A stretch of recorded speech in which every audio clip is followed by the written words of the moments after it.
what's up? Mitchel Black here, founder of Strongside. Click the link below to pick up your book, Nutrition Finances, from the Amazon store. This is the last nutrition book you will ever need. I'm gonna walk you through everything. No matter what your goals are, lose fat, gain muscle, whatever. I'm gonna help you build your nutrition program. From the numbers you need to know, to how to go to the grocery store, to how to meal prep, everything. In this book, you'll have a complete workbook and a complete plan of everything you need to make this your first time. Hey, what's up? Mitchel Black here again, founder of Strongside and author of Nutrition Finances. And man, I'm excited for today. So this is debunking the heart rate training myth, part 2. All right, so here's the deal. In the last video that I did debunking the heart rate training myth. And that was all about, excuse me, that was all about understanding why heart rate training is not the most effective thing. And I got a link below to the video where you can go watch it, but I kind of just spelled out what heart rate training is and kind of the method behind it. I kind of sold it to you up front, and then I kind of went back on it and showed you why it doesn't work. Okay, so let's look at it real quick. So here's the deal. What you're really trying to do is you're trying to do something that is very productive and very valuable to your training. And as we go through this, you're probably going to realize that this is not the stuff you learned in school. This is not the stuff in school. This is not the textbook. This is not what's common information, because you probably have the wrong information. Look, when people look the way they do on magazines, when people are successful in their diets and you're not, is it your fault or you just have the wrong information? Is it that your biochemistry is broken or you have the wrong information? Is that you're told to just eat less and exercise more and get on a treadmill to lose fat? And the people that really look and feel the way you want to look and feel have some different information. And that's probably what it is. It's probably just way different information. So let's break that down. I get it, okay, that there's 3,500 calories in a pound of fat. I totally get it. There are 3,500 calories in one, I think I said 1 gram, sorry, in 1 pound of fat. So equals 1 pound of fat, all right? So 3,500 calories in a pound of fat. You can't just do the law of thermodynamics. So there's 3 laws of thermodynamics. And the second one is energy in versus energy out. And that's where weight loss came into play. You can't oversimplify it like that. Like, you can't just say, hey, this room is really empty. Okay, so why is the room empty? Oh, because more people left than came in. That's why the room's empty. Like, what? No, that's not how it works. It's kind of like saying, well, how come they lost weight? Oh, because they burned more calories than they consumed. Well, yeah, okay, like, I understand the room is empty because more people left than came in it, but that's not why. Was there an event in the area? Is this a popular thing? Do people know what's going on? Is the venue closed that day? There's so many other questions and scenarios. I understand that the person may have lost weight because overall they ate less and exercised more at some minute degree. But dude, that is such a small thing to focus on. And if you don't believe me, then why are you watching this video? Like, come on. If it was that easy to just lose a bunch of weight, you'd be told that you're a glutton and a sloth and you eat too much and you just need to stop eating and start exercising a whole lot. Bro, we know that's not true. That is such a small fraction of what you actually need to do to be successful. All right, so let's look at that. There's 3,500 calories in a pound of fat. All right, I get it. You are going to have to burn more calories than you consume at some minimal degree, but that is so minute. That's the last time I'm going to say it. It's so minute. It's like saying, why is this person wealthy? Why is Jeff Bezos worth like $100 bazillion or $160 billion? Why is he worth that? Oh, because he made more money than he spent. I mean, yeah, kind of, but that's not the answer, right? That is not the answer. Okay, so let's look at that. If we really want to do this, okay, if we really want to do that, we want to say, I would like to lose weight. All right, let's look at, what if you had to do this, burning 3,500 calories or whatever, while you're exercising? Okay, great. There are 3,500 fat calories in a pound of fat. not just 3,500 calories. There's 3,500 fat calories, meaning that you need to metabolize fat for energy, which was the argument that everybody wanted to make in the heart rate training video last week. So if we look at calories, let's just make you a little bar graph here. If I look at, let's say this is a minute. So how many calories do I burn in a minute? Okay, let's say that I'm running, and again, you can go click the link below and watch the video from last time, but if let's say I'm running and I'm burning all these calories per minute, that's how you measure calorie burns. How many calories am I going to burn in a minute? And I'm burning I'm burning 10 calories a minute. So 0 calories, 10 calories. I'm burning 10 calories a minute, and 7 of those, so anything under here, 7 of those are from fat. Okay, so I burn 10 calories a minute. You'll never burn 100% fat, by the way. I'm burning 10 calories a minute. 7 are from fat. 3 are from carbs and sugar. That's where your other calories would come from. Okay, great. All right, then I have to look at that and I have to say, how long am I going to work out for? So basically, you could graph it. It would look like this, and it would be something like, I'm going to burn this amount of calories, and then how long am I going to burn it for, right? And anything under here could be the amount of weight lost. But it's probably going to descend like this. So you're going to burn less calories every minute, stuff like that. So that's what it would look like. I'm going to do a little math here for you. So let's say that you're burning 7 calories a minute, and you work out for, let's say, 60 minutes. Let's just keep it simple, all right? So this is minute 0, this is minute 60. Throughout all 60 minutes, you are burning 7 calories from fat. Because it's not just 3,500 calories, 3,500 fat calories that are in a pound of fat. So if I burn 7 calories a minute, so 7 times 60 minutes is 420. All right, great. I have to burn 3,500, all right? So 3,500 divided by 420 is 8.3 sessions, all right? And it's like 3 through the 3. So you need 8.3 sessions or 8.3 hours of cardiovascular activity to burn 1 pound of fat. So that is every day in the gym for an hour doing 60 minutes of steady state cardiovascular activity in your heart rate burning zone for 8.3 hours. So an hour a day for 8 days. Every 8 days you would lose 1 pound of fat, assuming that everything else was in play. Everything else mattered. That is miserable, bro. You're going to lose like, what, 2.5, 3 pounds a month? Maybe. Like maybe if everything else is on point.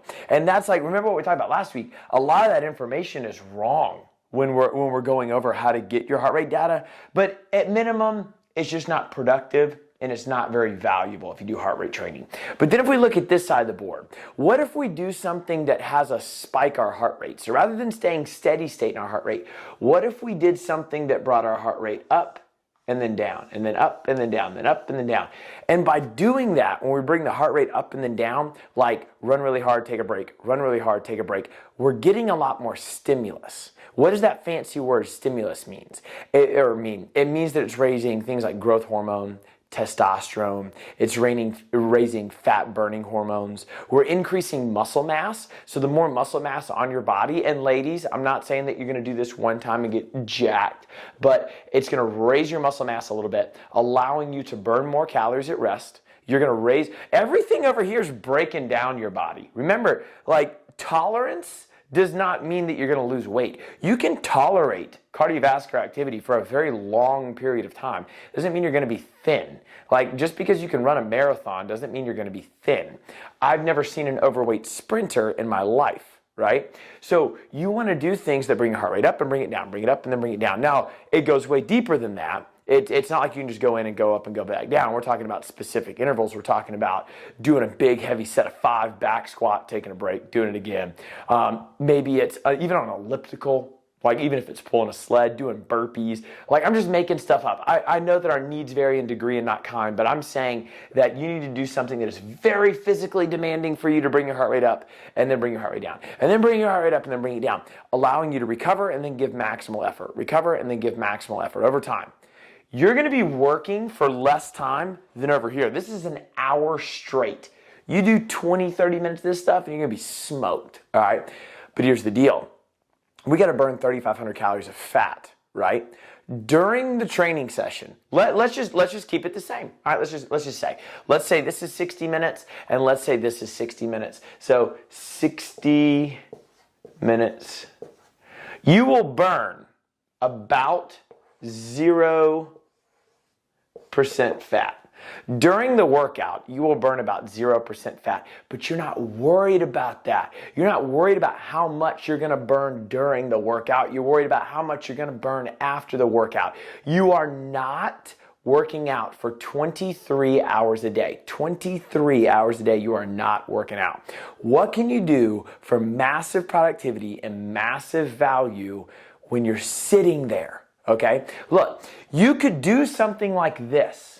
And then what you would do is you would increase your metabolism at rest. You would be burning fat as a fuel source for rest, all right? So let's look here, all right? Remember, like we talked about last week, when I get done with this and I'm done working out here, my metabolism is going to go back to normal in about 2 to 3 hours. It's still going to take me 8.3 hours to burn 1 pound of fat. If I come over here and I lift some barbells, put them back down, go sprinting, I do something very difficult, I get myself very out of breath, whatever. I'm going to go then at rest. I'm going to go home. I'm going to sit on the couch. I didn't burn any fat during the workout, but I am not worried about that. I'm going to go home and sit on the couch and burn 60 to 90 calories per hour that I sit there, on average, 60 to 90. However, on the low end, I'm going to be burning about 70% fat, all right? It's probably going to be a little bit higher than that. That's if you don't do, like if you're brand new to this, you're just getting involved with it. On average, you're probably going to be more so up towards the 90% fat by doing these sessions more frequently, getting your body used to metabolizing fat for an energy source. So it's going to be about 90% fat. But here's the deal. Let's just say that it's 70, okay? Let's just pretend that it's 70 on the low end. Then what I do is I say, okay, I'm going to burn, let's meet in the middle. Let's just meet in the middle. I'm going to burn 75 calories. So I'm burning 75 calories. I do this session, all right, same amount of time. I do this session. I'm burning 75 calories an hour, okay? But I'm going to burn 70% fat, okay? So I've got 75 calories an hour, okay? And then I'm also doing times, let's see, then I'm burning 70% fat, so times 0.7. I'm burning 52 calories right here, all right? So that means that every hour, I am burning 52 calories from fat if I do this, all on the low end, okay? All on the low end, but I'm doing that for every hour, right? So 52 calories an hour from fat multiplied by the 23 hours that I'm not working out equals 1,196 calories. Boom. What in the world does that mean? Well, it means there's 3,500 calories in a pound of fat, so divide that by 1,196. It's going to take me 2.9. 2.9. Look at that. 8.3 hours, 2.9 hours, all right, or 2.9 days. So what I'm really looking at, and that's days, sorry, this is days, almost 3 days, okay, to burn a pound of fat. However, that's 1 hour of cardiovascular activity straight every single day for 8 days. This is one session to get me this, right? It's almost triples, like 2.5 times, almost tripling the amount of time, I'm doing it in a third. That's what I'm trying to say. I'm burning a pound of fat in a third of the amount of time that it takes me to burn it up here because I'm doing that. Because what you're doing is you're going here and your metabolism goes up and down. All right. So when you do this session, it goes up and then it goes back down. But you're doing it like every other day, right? So your metabolism goes up and it goes down. You catch it right here. You guys remember this? then it goes up and then back down, and then it's here. So over time, what you're doing is raising your resting metabolism. So what's going to happen is by doing that, by doing this all, what you do is every day, you start out at 60 to 90 calories. You do a couple sessions. Now you're burning 65 to 95 calories an hour. You do a couple more sessions. Now you're burning 70 to 100 calories an hour. You do a couple more sessions. Now you're doing 75 to 105 calories an hour, somewhere around there. You might still be same 75, 80% fat burning, but it's of a higher number. So this number goes down. So basically what happens is, look, you beat your body up through an hour of consistent cardiovascular activity. And it doesn't even get you anything else. You're not any stronger. You can't explode. You're not more functional. The injury rate goes up. You know, it's millions. Look, I'm just going to invite you to try my way, because millions and millions of people do this and don't see any result. Everybody's got a freaking Fitbit and a heart rate monitor and tracking their heart rate, and they don't look any different, and they're very frustrated about it. You're speculating this because you never heard about it. I'm here to show you the right information. Look, your way ain't working, so let's just try this way and try the way that's worked for thousands of my clients and hundreds of thousands of people across the world, and let's just see what really works. Because look, that's the point of this YouTube channel. The point of every bit of content information that I am pounding out every week is to make you successful. This is for you. I'm not here to put you in a bad position. I'm here to put you in a good position. So what you need to do is figure out ways to get your heart rate up and then back down, heart rate up and then back down, heart rate up and then back down. So you can then say, how am I going to burn a pound of fat in a third of the time on what it took me before? I can do something that's productive and valuable to my training. All right. So look, check out the link below. You can watch the other video, pick up my book, get started, and metabolize all that fat.